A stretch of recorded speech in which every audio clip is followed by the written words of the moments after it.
दे मला त्रास. बाबा नका मारू स्वतःला, थांबा बाबा.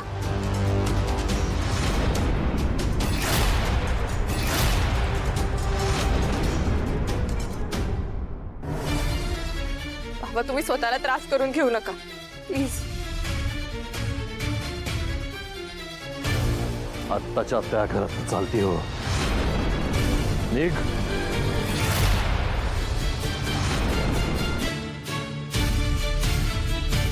बाबा जाते मी, आम्ही दोघंही जातो. पण प्लीज प्लीज तुमच्या तब्येतीची काळजी घ्या. तुम्ही कुठली गोळी घेताय ह्याच्याकडे स्वतः लक्ष द्या.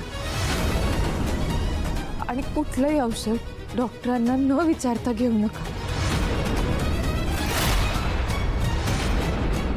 एक मुलगी म्हणून नाही, पण एक हितचिंतक म्हणून तरी ऐका माझं प्लीज.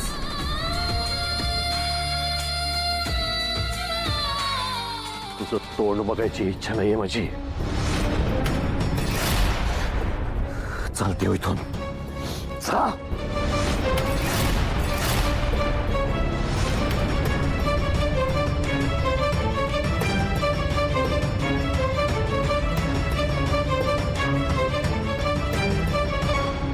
या श्रावणीचं काय करू मी? विश्वंभरच्या मनात नको तो संशय भरवलाय तिने. मोठा बॉम्ब टाकलाय. आता मला विश्वंभरला त्या गोळ्या देता येणार नाहीत. घरातले सगळे आता त्याच्या गोळ्यांवर लक्ष ठेवून राहतील. त्यामुळे काही काळ मला शांतच राहावं लागेल. मॅडम तुम्ही तर पार श्रावणीचे टांगा पलटे घोडे फरार केलं तो.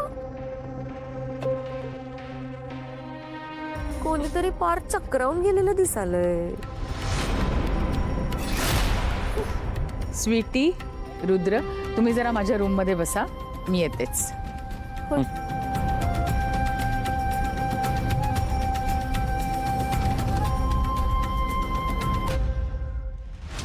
अलकनंदा मॅडम, तुम्ही साहेबांच्या डोळ्यावर जो काय खोटेपणाचा चष्मा चढवलाय की नाही,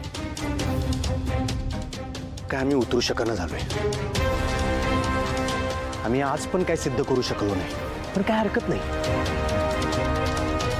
आत्या तू बाबांच्या मनात गैरसमज पसरवलास म्हणून त्यांना सत्य काय ना ते कळत नाही. पण मी सुद्धा आता हार सहन करणार नाही. हो